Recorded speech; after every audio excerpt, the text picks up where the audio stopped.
All right. Good morning, everybody. Tara here with the Wifey Wake Up, No Makeup Again this morning podcast. And hello. Those of you who usually watch on YouTube will have to catch this later, which you're probably already watching this, because we were having some issues this morning with YouTube. But anyways, good morning. And I'll probably be broadcasting around this time, noonish, close to noon Central Time from here on out for my winter schedule. So it's still morning. Good morning. Well, I have an important topic. I feel like so many of these topics are important. I had someone ask me a while back, where do you get all the topics for these podcasts? And really, they're very much inspired, recalling the issues I had gone through, and I say because it's when you're in a marriage, there's the two of you, but then there's you as the individual. You could very well be going through a problem that the other person is not experiencing, and things that I had to learn and overcome is a big part of that. And especially as I see things come across social media and so forth, it's just like, yes, that's one more thing. That's another, it cues another memory. And it's important to say from the beginning here too that all this is, it's primarily for the women. I know you guys, you're smart. You're listening and watching to these too because you're wondering, what are the women thinking? What are they going through? And good for you. And the ladies, I really want you to know that although I tend to be pretty kind of plain and direct, I tell a lot of stories and I use a lot of words, but I don't necessarily sugarcoat things, is because I think it's really important to cut down to the truth of things. And the truth meaning what I have learned in almost 24 years of marriage now, and the things that really worked, not just the phrases that sound good, that feel good to hear, but the things that actually work. And when they work, they also imply it may take some work as well. But you know what? The thing is, you're going to go through, the way I figure it is, life is going to be challenging and you're going to go through the challenges and have to work anyways.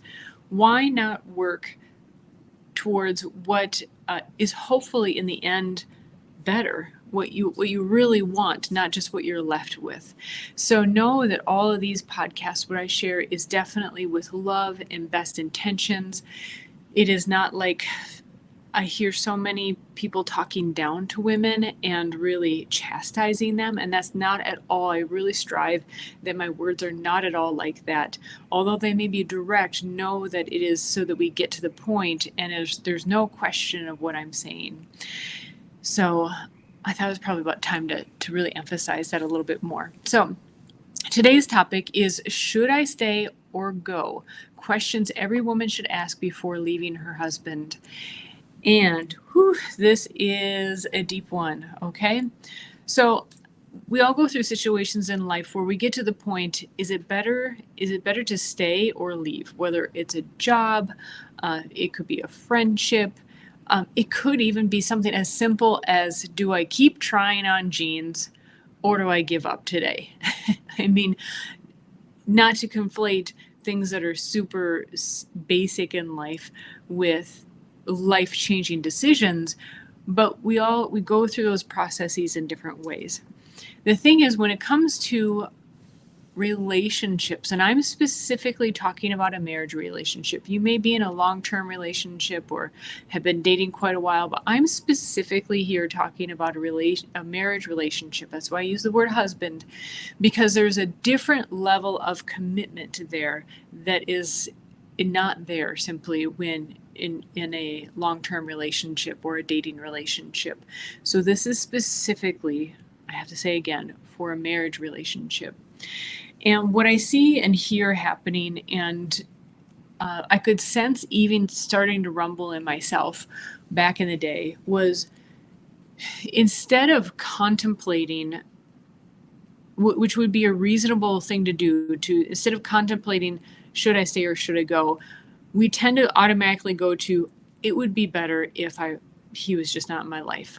It would be better if I just didn't have this job. It would be better if I didn't have this vehicle and I could have another vehicle. Instead of thinking of all the other steps along the way, like Have you ever had it happen? Like, let's just use the vehicle, for example. You're like, it would just be so much better to have this new vehicle that has more space, better this and better that. And then you get in an accident or your vehicle breaks down and you're like, well, I wasn't quite ready for that. And maybe, like, for example, you didn't have insurance that covered the whole thing and would help you with a payment, the first payment or deposit, or even the full cost of a new vehicle. And you're just like, ooh, should be careful what I wish for. And that's what I mean, is we can tend to get way ahead of ourselves in thinking it will be better when. It's the proverbial, the grass is greener on the other side, right? And you may not realize that your neighbor actually has turf, and they don't have animals, they don't have kids that are running all around, and that is not actually real grass, right? And so we can be in our own backyard, so to speak, imagining or seeing what we think we see, but it's not actually the truth. And what we really need to do is spend at least as much time considering what would the reality of that situation be, and is it really greener? And this is the time where I'm going to reiterate, I am not chastising you. I'm not talking down to you. These are just like, if I were your sister and sitting next to you and you're like, I'm thinking about leaving, I'd be like, let's take some really important things into consideration first. And I do have to say, and it irks me even to think that I even have to say this, of course, I'm not talking about staying in a relationship where there's physical or emotional abuse, right? That's already a consideration. Like, that's a relationship you're not going to be in, right? So what I'm going to do is share with you a list of questions that I've gone through, and I encourage you to go through and take some time with this. Like I said, it's so easy to jump to the final phase of, yes, it would be better if I wouldn't have to deal with his leaving laundry everywhere or being grumpy or whatever your case may be. But the thing is, when you've been in a relationship for a while, it's easy to overlook what they actually do or the attempts that they've actually made in the relationship to improve things. And so I just want to make sure that you're not skipping to the end and forgetting this important middle step, okay? And so these are some helpful questions that you can ask. I encourage you don't need to take a vacation to do this. Actually, I think in some ways it's better to do it while you're still in your daily routines, because you're reminded about, yes, what's bothering you, but also you're more readily able to see what is going well, what is okay in the relationship. If not, great.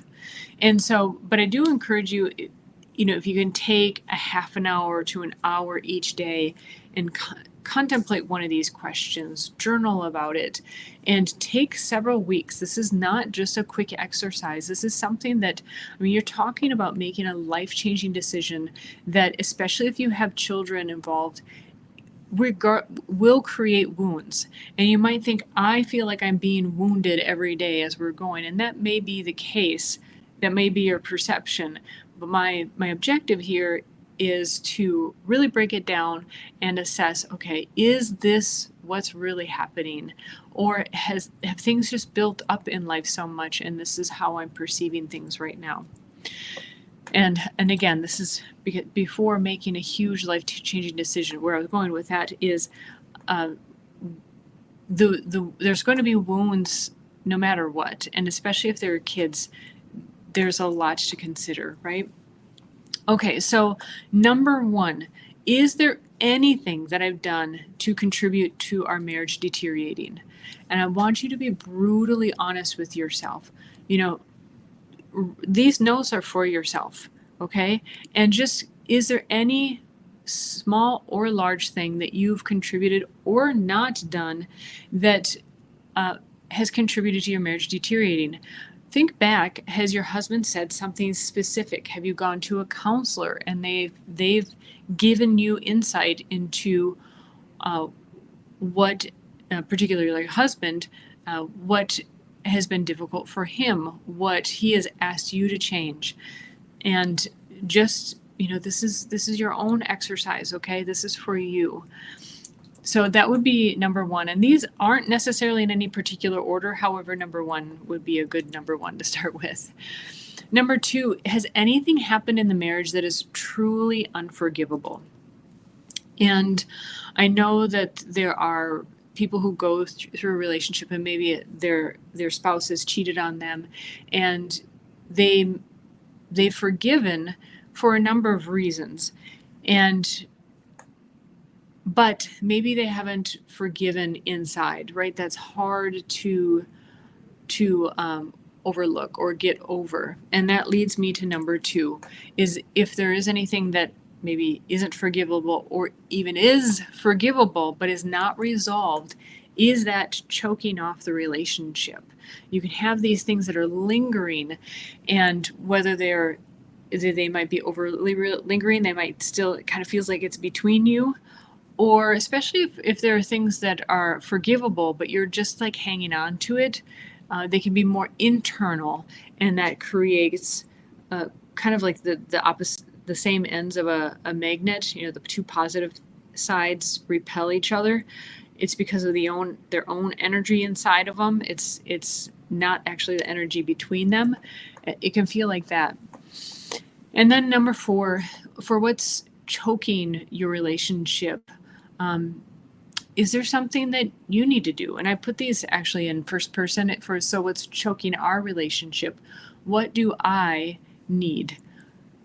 Or what do I need to do? So there may be something that is probably almost always something you have to communicate. And it can be really challenging. But just to give you some clues, you might actually be waiting for a sincere apology.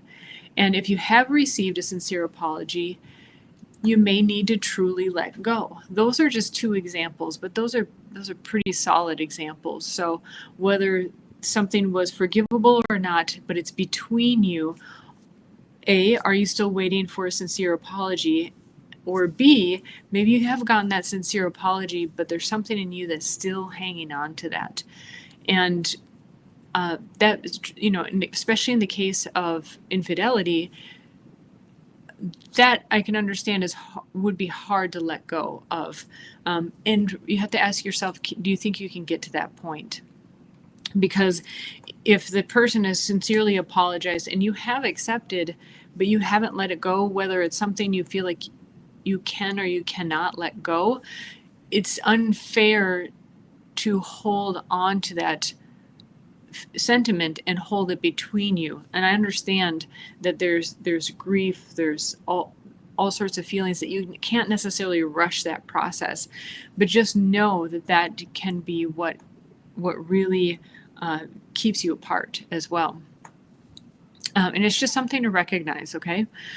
So number 5 is kind of on a different note, is do I have expectations for our life that he cannot or will not fulfill? Okay, so this is, do I have something created in my mind that is not coming to fruition that he cannot or will not fulfill? So it's kind of a three-part question. Do I have something in my mind that is different from what we are living and appears that we're going to and towards in life? And part B and C is that something he cannot fulfill, or is that something he will not fulfill? Okay. Now there's a part 2 to this. The guys who are choking in their seats. Hang on a second. Let's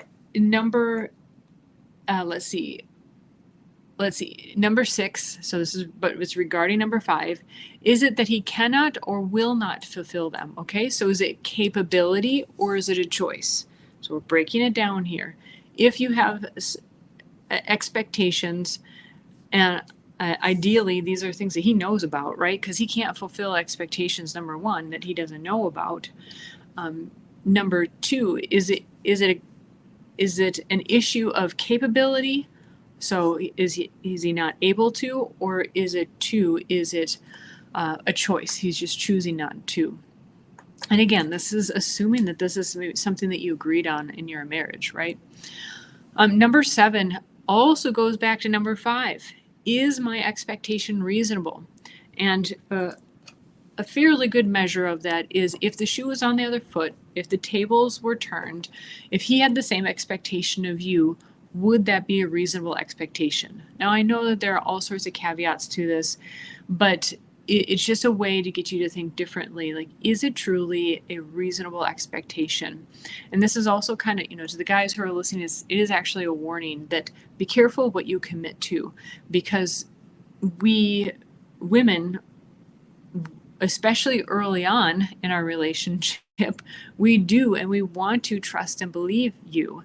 And we hold on to that. I think it's just part of our nature that if you set a vision, which I think is the man's role to be the leader, set the vision, and part of that vision is, hey, we're going here and we're doing that, and that doesn't happen, it's tough for the woman to keep that vigor about her man when he's saying we're going to the moon. Obviously, I'm exaggerating, and you've hardly gotten out of the state, right? And obviously, I'm exaggerating, but it's obviously to prove a point as well. That especially, I think women who want a strong man who leads the family and leads the relationship, you're going to gravitate towards a man who's setting that vision, who's putting that out there. But if you're not seeing that come to fruition, just know, and I'm not excusing the women here, guys, just know, however, that it's natural to kind of make note, okay, that didn't happen, and I think it's a part of our nature in preservation, in thinking ahead for the family, and just making note of what we might need to be prepared for. Okay. At risk of going on too far, let's get to number 8. Number 8, changing topic a bit. Can I have the conversations that we need to have to resolve the issue? And part of that is you might have to play a different role in having those conversations. So you might be like, yeah, I'm doing my part to have the conversations we need to fix this. But you're like, but he doesn't want to go to a counselor, or he doesn't want to talk. That's another big topic. I've actually done a couple podcasts about that. Check out, I believe it's 59 or 58 and 60, something like in that range of podcasts. Check those out. Okay, let's see. Number 9, am I taking things for granted? Okay, so this is actually one that this is why I'd like you to take a number of weeks actually to do this, is notice all the things that he's doing in your life that maybe now you're taking for granted because it's part of your life these days, right? He's going to work every day, maybe he takes out the garbage on Fridays, and he might even be, you're doing some laundry or dishes, or maybe you're just relaxing and he comes up and touches you at the most inconvenient times. And now it's just inconvenient. It's not a loving gesture.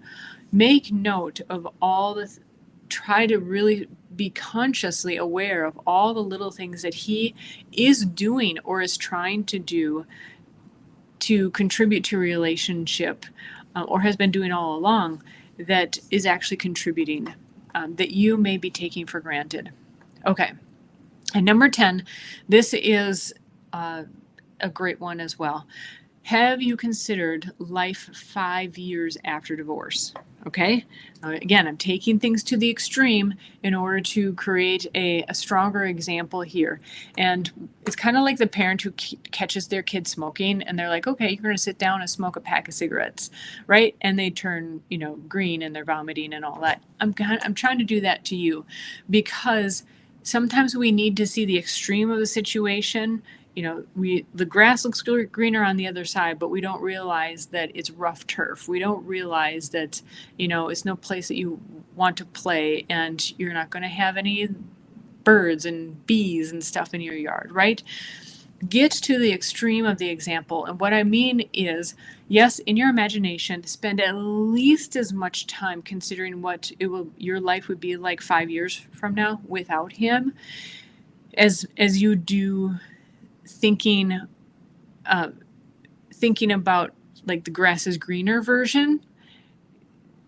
really strive to see the real life version. And by doing that, I'm going to make a playlist that are women who've regretted divorce.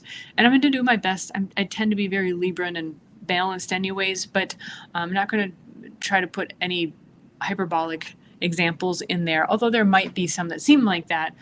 But it is, yes, to create this extreme example to get you to think way on the other side of the fence, not just the looking at the green patches, right? And because it's this life-changing decision is worth a lot of thought and time. Okay, so there are so many more questions that you could ask, but I think these are very foundational. And I encourage you to journal about what you discover. And then also note and consider that sometimes we consider quitting in certain areas of life when we're going through challenges or have just gone through extreme challenges in another part of life. It could be that you're in a really difficult period of child rearing with your kids. Finances might be difficult, external relationships or business. Maybe the death of a loved one who's very, very close to you just happened. And you yourself are having a hard time navigating this. In addition to your spouse actually may not know how to navigate that with you. And then you add to that all the other things going on in life that creates a situation that can be really difficult to get through. And so what I'm encouraging you to do is really step back, get out of your situation and observe it from the outside, and give yourself some grace in the sense of, what, my grandmother just died, and that was the most important person. I didn't realize how pivotal she was, how important she was in my life, and that's rocking me to my core. Or we are just really going through the thick of it in life these days, with kids, and thank God our business is doing great, our jobs are going great, but it's all just so much. And just take that moment and realize that it may be all these other things going on instead. And someday I'd also like to talk about this, how we women are taught to find ourselves, to be authentic, to be our true selves, not lose ourselves in life, in marriage, in kids. And that's a whole nother podcast, if not 10 in and of itself there. But just know we'll cover that someday, because that certainly is out there. Something we were taught, I think, as women to pay attention to. Okay, so trying to keep these short, relatively short these days. I know this is a big topic. I would, like all podcasts, I would love to hear from you. Please comment, leave your comments, guys and ladies. It's helpful. I found it's a really helpful way for us to hear the other side. And certainly subscribe if you're finding this helpful. If you thought about a friend while you were listening to this and you think that they would get some benefit, please share it with them. And yeah, if you're wondering, gosh, Tara, that sounds right. I just don't know where to begin. That is so much. I'm definitely here to help. Check out the link below where you can connect with me. And if you're finding help and want to just show some appreciation, leave a tip in the tip jar. I'd love to take my best buddy, that's my husband, out to coffee, lunch, or dinner. And many thanks in advance. Take care, everybody, and have a wonderful day. Bye-bye.